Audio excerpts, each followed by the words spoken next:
తలతో కలిసి ఇంద్రద్యుమ్న మహారాజుగా స్వర్గలోకాన్ని చేరుకున్నాడు. ధర్మరాజా, ఇది పుణ్యం యొక్క విశేషం, నీకు ఇప్పుడు బాగా అర్థమైందని నేను అనుకుంటున్నాను అన్నాడు మార్కండేయ మహర్షి. అంటే దాని అర్థం ఏమిటంటే, ఎంతకాలము పుణ్యములు చేసి కీర్తి లోకమునందుంటుందో అంతకాలము మాత్రమే స్వర్గలోకమునందు నివాసం ఉంటుంది.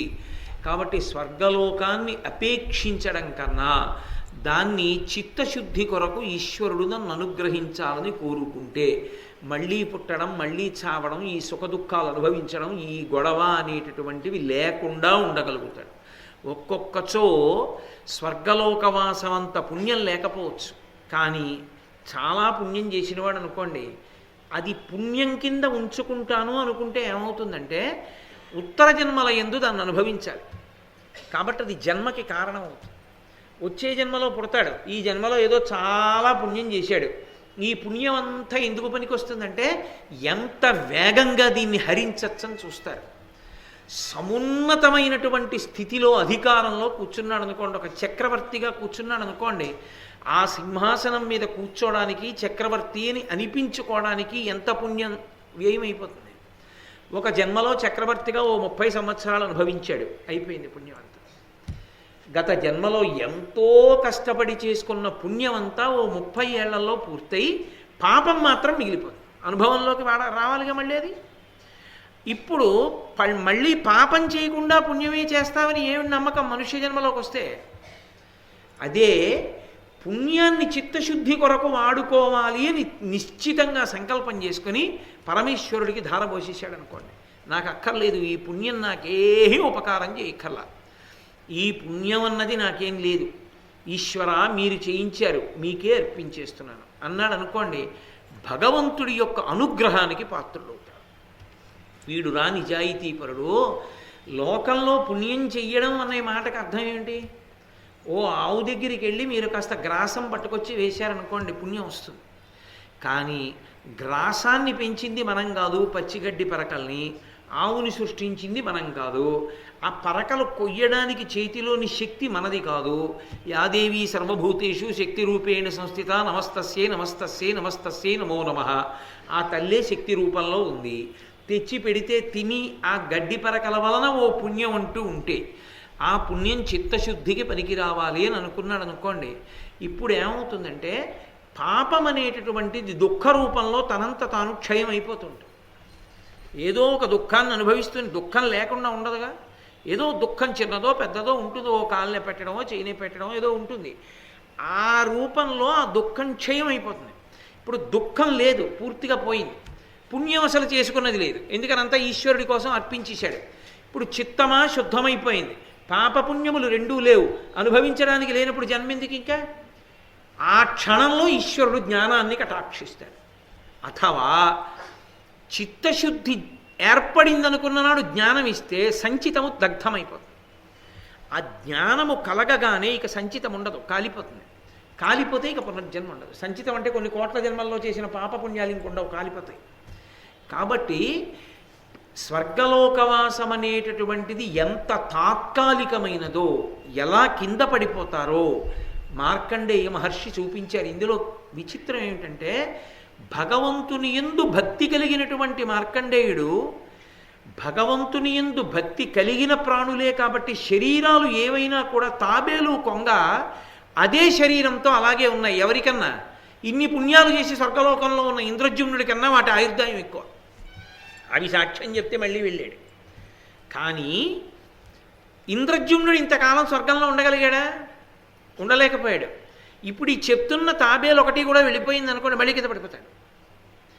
కాబట్టి ధర్మరాజా, పుణ్యం అనేటటువంటిది కేవలముగా అనుభవైక వేద్యము కొరకే చేసుకుందాం అనుకోవడం అంత ఉపయుక్తమైన విషయం కాదు. ఆ పుణ్యాన్ని చిత్తశుద్ధి కొరకు ఉపకరణంగా వాడుకున్న వాడెవడో వాడు ధన్యుడు సుమా. అందుకని మనిషి జీవితంలో ఆ క్రమానికి క్రమంగా అలవాటు పడడం అనేటటువంటి దానికి ఒక కోరిక ఉంటే తప్ప ఆ అలవాటు పడడం. మీరు ఒక్కటి గమనించండి, ఎప్పుడో అప్పుడు ఎవరో ఒకడు ఒక ప్రశ్న వేసుకుంటాడు. ఎవడు ఆ ప్రశ్న వేసుకున్నాడో, దాని జవాబు కోసం అన్వేషించాడో, అన్వేషించి బాగా సత్యాన్ని మనసులో ఉంచుకున్నాడో, వేదాన్ని ఆధారంగా తీసుకున్నాడో వాడొక్కడే ఆ దిశలో ప్రయాణం చేయగలడు. మిగిలిన వాళ్ళకి సాధ్యం కాదు ఆ ప్రయాణం. ఎవరికి అది సాధ్యం అవుతుందంటే, చూడండి, ప్రయాణం చేసేవాళ్ళు ఉంటారు. ఏదో అస్తమానం ఏదో ఊరిళ్ళి వచ్చి చేశారనుకోండి. గత సంవత్సరం నేను అలాగే తిరిగి ఎప్పటికి ఉన్న ఊళ్ళో ఉండడం, ఈ డైరీ తీస్తే ఎప్పుడూ ఇంకో ఊళ్ళో ఉపన్యాసాలే, రాను 2 రోజులు పెట్టి సర్దుకోను మళ్ళీ పెడుతూ ఉండడం, ఎప్పటికీ ఉన్న ఊళ్ళో ఉండడం అనిపించేది. అలా జీవుడికి ప్రయాణం మీద విసుగు రావాలి ఎప్పుడప్పుడు. ఎన్నాళ్ళు ఇంకా ఏ శరీరం అయితే ఏమిటి, ఆకలి, పొట్ట పోసుకోవాలి, నిద్ర, పడుకోవాలి, మైథునము, సంతానాన్ని కనాలి, జర, వృద్ధాప్యాన్ని పొందాలి, మరణము, పుచ్చుకున్న శరీరాన్ని వదిలిపెట్టాలి, అదెంత బాధో మళ్ళీ కొత్త శరీరంలోకి ప్రవేశించడం అంత బాధ. ఏ అమ్మ కడుపులోనైతేనే ఆ కటిక చీకట్లో పడుండాలి, బయటికి రావాలి, అక్కడి నుంచి మళ్ళీ పెరగాలి. ఇలా ఎన్ని తిరిగాను ఎన్నాళ్ళు ఇలా తిరగను. ఇక ఇలా తిరగవలసిన అవసరం లేకుండా ఈ శరీరం అన్న దానిలోకి రాకుండా హాయిగా ప్రశాంతంగా ఆనందంగా నేను నిలబడిపోయే రోజు ఇప్పుడు అన్న ప్రశ్న ఎవరైనా వేసుకుని దాని జవాబు కోసం పరితపించాడనుకోండి, వాడికి ఇది అత్యంత ఉపయుక్తమవుతుంది. ఇక తిరగద్దు అనుకున్న వాడికి చిత్తశుద్ధి మీద వాంఛ కలుగుతుంది. ఈ పాత్ర పాయసం పట్టడానికి యోగ్యం కావాలి, అయితే తప్ప పొయ్యడు ఈశ్వరుడు. ఎందుచేత అంటే పోషించాడు అనుకోండి, ఏ పాత్రలో పడితే ఆ పాత్రలోకి, ఆ పాత్రకి ఉన్నటువంటి మకిలి వలన పదార్థము సేవనమునకు ఉపయుక్తము కాదు. బాగా జంగు పట్టిన పాత్రలో తీసుకొచ్చి పాయసం పోశారనుకోండి, మళ్ళీ మీరు ఎవరి చేతిలో ఉన్నా పోస్తానంటే పాత్ర శుద్ధి లేదు, అందులో పోశారు, వాళ్ళు ఇక తిరిగి పుచ్చుకోరు దాన్ని. అందులో పోశారనేది విషమైపోయి ఉంటుందంటారు. ఆ పాత్రని బాగా తోమారనుకోండి, అప్పుడు అందులో మీరు ఏది పోసినా ఇబ్బంది లేదు. ఇది శుభ్రంగా ఉంది, ఇందులో పోయిందంటే. పాలు పోసేటప్పుడు ప్రధానంగా ఎందులో పడితే అందులో పోయిరు. ఇందులో పాలు పొయ్యొచ్చా, బాగా తుడిచి పాలు పోస్తారు. పాత్రశుద్ధి ఉంటే తప్ప పాలు పొయ్యనట్టు చిత్తశుద్ధి ఉంటే తప్ప ఆ భాండమునందు ఈశ్వరుడు జ్ఞానాన్ని పోయడు.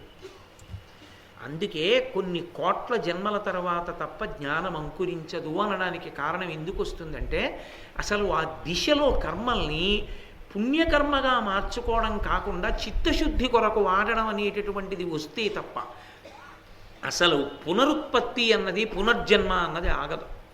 అది అలా తిరుగుతూనే ఉంటాడు ఆ చక్రంలో. ఈ తిరుగుతూ ఉండిపోవడం అనేటటువంటిది ఆగాలని కోరుకున్నవాడు ఎవరు ఉంటాడో వాడికి పుణ్యకర్మని మళ్ళీ అనుభవించాలన్న కోరిక చచ్చిపోతుంది. ఉద్దయా బాబు మళ్ళీ రాలేనా శరీరంలోకి, ఏదో పుణ్యకర్మ, ఏ సుఖమైతేనే మళ్ళీ శరీరంలో ఉండాలా వద్దా, మళ్ళీ శరీరంలో దూరాలి, వద్దు నాకు, నేను రాను. అందుకే మీరు చూడండి, మహాజ్ఞానులైన వారందరూ కూడా భయపడేది ఎప్పుడంటే, శరీరంలోకి వెళ్ళమంటే భయపడతారు, అది ఎప్పుడు పోతుందని అడుగుతారు. మీరు అందుకే మహర్షులు శాపం ఇస్తే శరీరంలోకి వెళ్ళంటారు. ఆయన ఏదో జ్ఞానంలో ఉంటాడు, హాయిగా ఆత్మగా ఉంటాడు, ఎక్కడో ఏదో ప్రారంధం తప్పు జరుగుతుంది, నువ్వు బలన శరీరంలోకి వెళ్ళంటారు. అది ఎప్పుడు పోతుందంటే, నాకు ఎప్పుడు శాప విమోచనం, ఆ శరీరం ఎప్పుడు పోతుందంటే. నహుషుడి కథ మీరు విన్నారుగా భారతంలో. అలా ఉందా, ఏది కనబడితే దాని బలం నాకు వస్తుంది అన్నారుగా, తింటూ పడుందాం అనుకోడు, ఎప్పుడు వదిలేస్తాను ఆ శరీరం అంటాడు. అంటే తానుగా ఉండడాన్ని ఇష్టపడతాడంటే ఆత్మగా ఉండడాన్ని మాత్రమే ఇష్టపడతాడు. ఆ స్థితి కోరుకున్నటువంటిది, దాని యందు బలీయమైన స్థితి ఏర్పడితే పుణ్యకర్మాచరణమునందు అనురక్తి ఉండదు. అందుకే ఆ స్థాయికి వెళ్ళిపోయినటువంటి జీవన్ముక్తులైన మహాత్ములకు విధి నిషేధములు అన్వయములు కావు. విధి నిషేధం అంటే ఇలా ఉండాలన్నది అన్వయం అవదు, ఇలా ఉండకూడదన్నది అన్వయం. ఎందుకంటే వాళ్ళు ఇంకా అన్నీ వదిలిపెట్టేసి ఆత్మగా నిలబడిపోయి ఉండిపోతాడు ఆ జీవన్ముక్తుడు. కాబట్టి ఓ ధర్మరాజా, ఈ విషయాన్ని నువ్వు గ్రహించిన నాడు పుణ్యమో అని వెంపర్లాడడం ఎంత తేలికగా అది హరించుకుపోతుందో, ఎలా పడిపోతూ ఉంటాడో, ఎలా పైకి వెళ్తూ ఉంటాడో గమనించావుగా. వెతుక్కుని వచ్చాడు, అడిగాడు, వెళ్ళాడు, మళ్ళీ ఎన్నాళ్ళు ఉంటాడు, మళ్ళీ తోసేస్తారుగా ఎప్పుడప్పుడు, మళ్ళీ పడిపోతాడు. కాబట్టి ఉపాధి ఏది అన్న దాంతో సంబంధం లేదు తరించడానికి. మీరు అదొకటి బాగా గుర్తుపెట్టుకోవాల్సి ఉంటుంది. ఇది ఒక తొడుగు అంతే. ఈ మనుష్య శరీరం అనేటటువంటిది అన్ని తొడుగులలోకి ఉత్తమమైన తొడుగు. ఎందుకంటే దీనికి సహజంగా అధికారం ఉంటుంది, అన్ని పుణ్యకర్మలు చేయొచ్చు, దీంతో బుద్ధి ఉంటుంది. కానీ ఒక్కొక్కసారి మినహాయింపులు ఉంటాయి. మిగిలిన తొడుగుల్లో కూడా అంతకన్నా మహాజ్ఞానులు ఆ తొడుగుల్లో ఉంటూ ఉంటారు. అందుకే మీకు ఎక్కడ కనపడదు.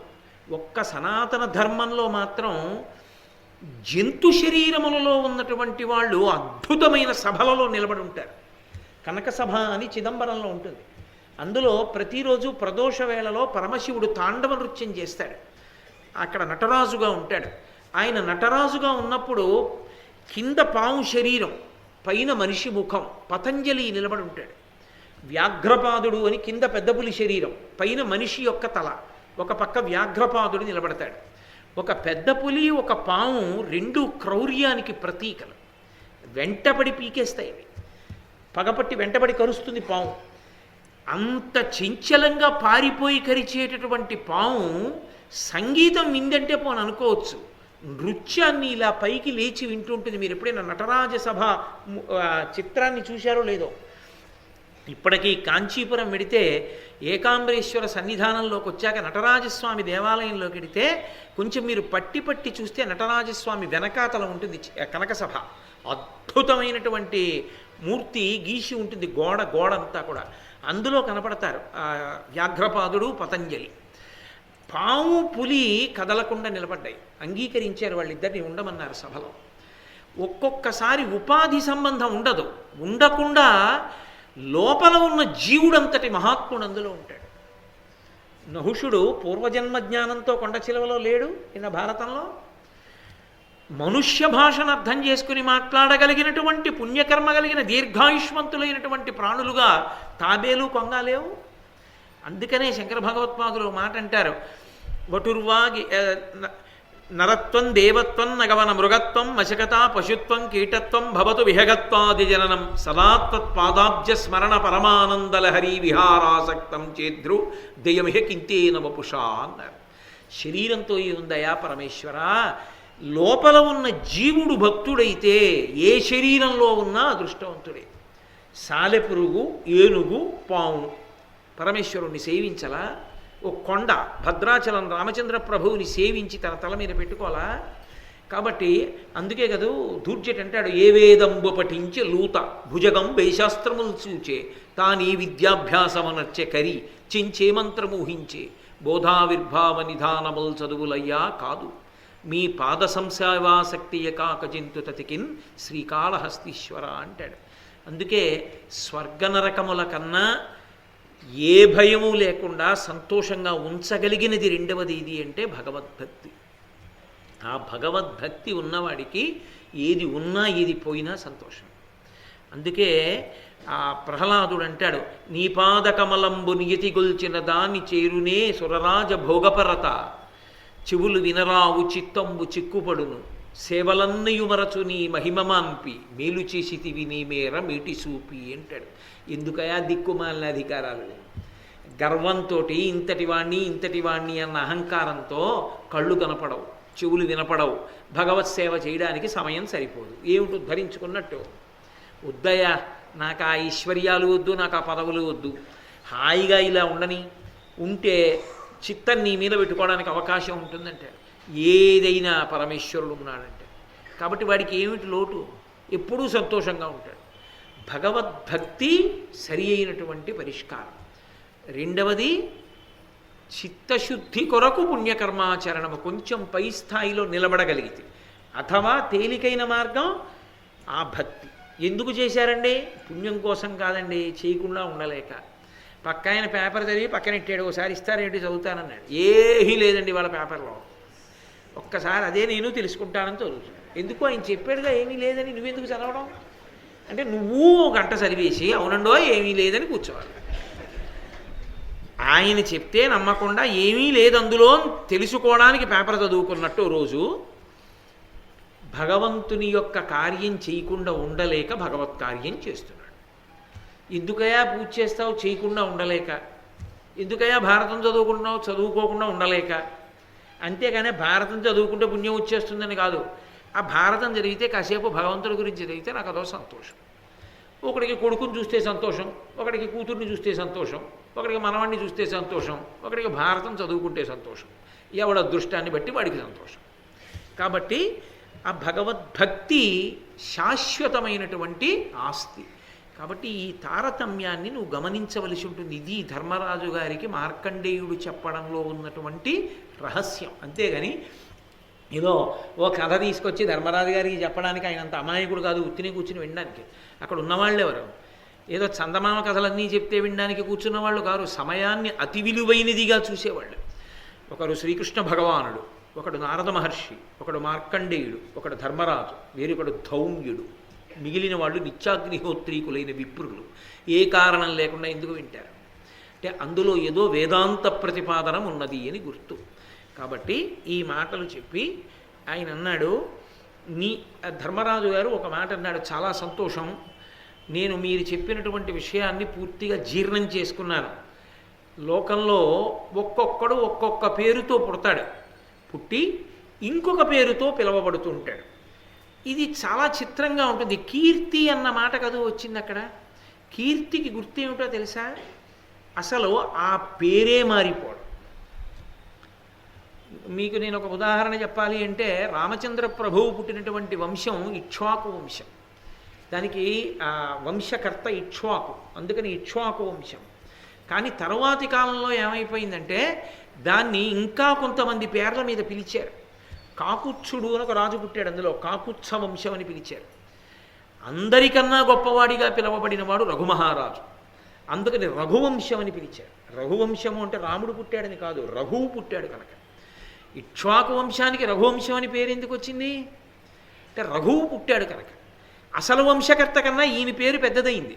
అంటే శాశ్వత కీర్తికి గుర్తది, ఇక తిరుగులేని కీర్తి అనమాట. అసలు ఆ పేరే వంశమే ఆయన పేరు మీదకి వెళ్ళిపోతుంది. అలా పేరే మారిపోయిన వాళ్ళు కొంతమంది ఉన్నారు.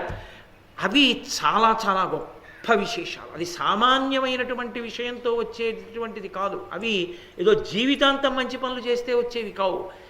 అసలు ఎవరూ ఎప్పుడూ ఊహించలేని గొప్ప పని ఒకటి చేస్తే అలా మారిపోతుంది. అది ఒక్కటే అవ్వచ్చు, కానీ ఆ పని అటువంటిది. రఘువు పేరు మీదకి ఎందుకు మారింది ఆ వంశం అని అడిగారు. కాళిదాస మహాకవి రఘువంశ మహాకావ్యంలో అంటాడు, త్యాగాయ సమృతార్థానాం సత్యాయ మితభాషిణాం యశసే విజిగీషూణాం ప్రజాయై గృహమీథినాం. అందుకు మారిపోయింది అన్నాడు. త్యాగాయ సమృతార్థానాం, రఘుమహారాజు గారు ఎంతో ఐశ్వర్యాన్ని సంపాదించాడు. దేనికోసం అంటే దానం చేసేది. సత్యాయ మితభాషిణాం, ఎక్కువ మాట్లాడేవాడు కాదు. చేతకాక కాదు, ఎక్కువ మాట్లాడితే అబద్ధం ఎక్కడైనా మాట్లాడవలసి వస్తుందేమో. యశసే విజిగీషూణాం, దండయాత్ర చేసేవాడు క్రౌర్యంతో, కీర్తి కోసం. ఎందుకని? యశమునందనురక్తియు ప్రకృతి సిద్ధగుణంబులు సజ్జనాళికిన్. కీర్తి ఉండాలని కోరుకోవడం సజ్జనుడి యొక్క లక్షణం. కాబట్టి కీర్తి కొరకు దండయాత్ర చేసేవాడు. ప్రజాయి గృహమేధినాం, సంసారమునందు భార్యతో ఉన్నాడు. దేని కొరకు? కేవల సాంసారిక భోగము కొరకు కాదు, వంశోద్ధారకుడి కంటే తప్ప తనకి పితృరుణం పోదని ఆ పితృరుణం నుంచి విముక్తుడవడానికి కొడుకుని కనడానికి సంసారంలో ఉన్నాడు.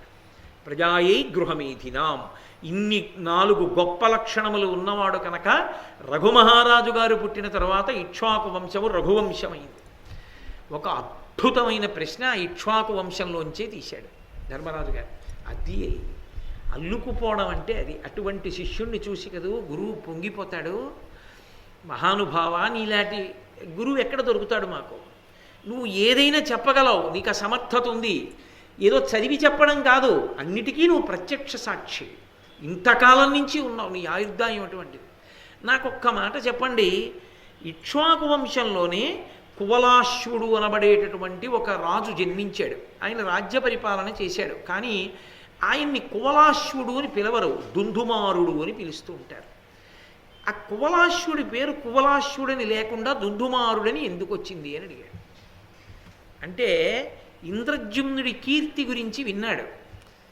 పేరే మారింది అంటే ఏదో ఉండాలి కదా, అంత గొప్పగా ఎందుకు వచ్చింది? ఆ కథ నాకు చెప్పండి, ఆ విశేషం ఏమిటో చెప్పండి, అంతలా పేరు ఎందుకు మారిందో అన్నాడు. ఆయనకి ఉందో పేరు అజాతశత్రువు, ధర్మరాజు గారికి. ఆయనకి ఎందుకుంది? అంటే పుట్టిన శత్రువులు కాదు, పుట్టని శత్రువులు కలిగిన వాడు. ఆయనకి అసలు శత్రువులు పుట్టరు. అదేమిటంటే మరి దుర్యోధనుడు లేడా? దుర్యోధనుడికి ధర్మరాజు శత్రువు. ధర్మరాజు ఎప్పుడు దుర్యోధనుడిని శత్రువుగా చూడలేదు, కాబట్టి ఆయనకి శత్రువులు లేరు. నీ భావన చేత పవిత్రం. నువ్వు ఎలా చూస్తావో దాన్ని బట్టి అవతలవాడికి ఏమో పాడైపోడు. ఆయనకి తరిగిపోయేది, ఆయనకి పెరిగిపోయేది ఏమీ ఉండదు. చిన్న చూపు చూసి నువ్వు పాడైపోతావు. ఎవరిని ఎలా చూడాలో చేత కాకపోతే పాడైపోయేది ఆయన కాదు, నువ్వే. కాబట్టి అసలు ముందు దిద్దుకోవలసింది ఎక్కడ అంటే నిన్ను నువ్వు దిద్దుకోవడం నీకు రావాలి. అవతలవాడు పనికి మాలిన వాడన్నాం కాదు, నువ్వెంత పనికి వచ్చేవాడు నీకు తెలియాలి. కాబట్టి ఆయన ఈ ప్రశ్న వేస్తే మార్కండేయ మహర్షి ఎంతో సంతోషించారు. ఎంత గొప్ప ప్రశ్న వేశావురా నాయన ధర్మరాజా, చెప్తాను విను అని ఉదంకుడు గురించి మొదలుపెట్టాడు. ఆయన ఉదంకుడని ఒక మహర్షి ఉండేవాడు. ఆయన శ్రీ మహావిష్ణువు యొక్క దర్శనాన్ని అపేక్షించి పరమభక్తితో గొప్ప తపస్సు చేశాడు. కొన్ని వేల సంవత్సరములు చేశాడు. విష్ణువు ప్రత్యక్షమయ్యారు. ఆయన స్తోత్రం చేశాడు శ్రీ మహావిష్ణువు. దేవదేవా శృతి ప్రమాణ విధేయ మాధవ జంగమ స్థావరాత్మకమైన లోకము సర్వమున్ భవదీయ మాయా విధేయము విశ్వరూపుడవు అవ్యయుండవు నీవా సద్భావ సుస్థితి నిన్నెరింగిన వాయు పాపములచ్యుతా అన్నాడు. ఓ దేవదేవా, వేదమును ప్రమాణముగా లోకమునకు ఇచ్చినటువంటి వాడా, వేద ప్రమాణము చేత లోకమునకు తెలియబడేటటువంటి వాడా, వేదమును ప్రమాణంగా పట్టుకుంటే విష్ణువు అందుతాడు, అలా అందేటటువంటి వాడా, జంగమస్థావరాత్మకమైనటువంటి లోకమును అంతటినీ కూడా భవదీయ మాయ కప్పి ఉంది. ఈ జంగమస్థావరాత్మకమైన ప్రపంచమంతా యథార్థమునకు నీ మాయే. సత్యము నువ్వు ఒక్కటే, మిగిలిందంతా మాయ. అందుకే విష్ణు సహస్రనామ స్తోత్రంలో నిజానికి విష్ణువు పేరు అందులో ఒకటే, విశ్వం, అదొకటే ఆయన పేరు. మిగిలినవన్నీ ఆ నామానికి వ్యాఖ్యానాలు తప్పించి విష్ణు సహస్రనామ స్తోత్రం అంటాం కానీ నిజానికి అన్ని నామాలు కావు, గౌణములు నామములు. ఒక్క నామమే నామం, మిగిలినవన్నీ ఆ నామానికి వ్యాఖ్యానాలు. విశ్వం అదొకటే నామం. విశ్వం విష్ణుర్, ఆయనే దానికి వ్యాఖ్యానంగా మిగిలిన నామాలన్నీ పెడతాయి. పెడితే అది విష్ణు సహస్రనామ స్తోత్రం అయింది. అలా అసలు ఈ విశ్వము మాయా, సత్యము నువ్వు అంటే జగన్మిథ్య బ్రహ్మసత్యం. అటువంటి ఓ శ్రీ మహావిష్ణు విశ్వరూపుడవు అవ్యయుండవు నీవా. ఒకనాడు ఉండి ఒకనాడు వెళ్ళిపోయేవాడివి కావు, శాశ్వతుడవు, నిత్యుడువు నువ్వు. సద్భావ సుస్థితి నిన్నెరింగిన వాయు పాపములచ్యుత. సద్భావనతో నిన్ను తెలుసుకునే ప్రయత్నం చేసినంత మాత్రం చేత పాపములు పోతాయి. అది ఆయన చేసిన స్తోత్రానికి ఆయువు పట్టు అక్కడ ఉంది. చింతనము పాపహేతు. చింతనము చేసేదేది మనస్సు. మనస్సు చింతన చేయకుండా మీరు ఎలా ఉంచుతారు? మనస్సుని అరికట్టలేరు, కర్మేంద్రియాలను అరికెడతారు. ఏ పని చేయకే కూర్చో అనొచ్చు మనస్సుని. ఇక్కడ కూర్చుని ఉపన్యాసం వింటూ మనసు పాపకర్మ చేసేస్తుంది. ఏదో అక్కర్లేని విషయం ఆలోచించి ఏదో జ్ఞాపకం తెచ్చుకుని ఎవన్నో ఒక్క దెబ్బ కొడితే అని ఆలోచించింది అనుకోండి, మనసు తప్పు చేస్తోందా లేదా? చింతనము మనసు యొక్క లక్షణం, అది అత్యంత వేగంగా పెడుతుంది.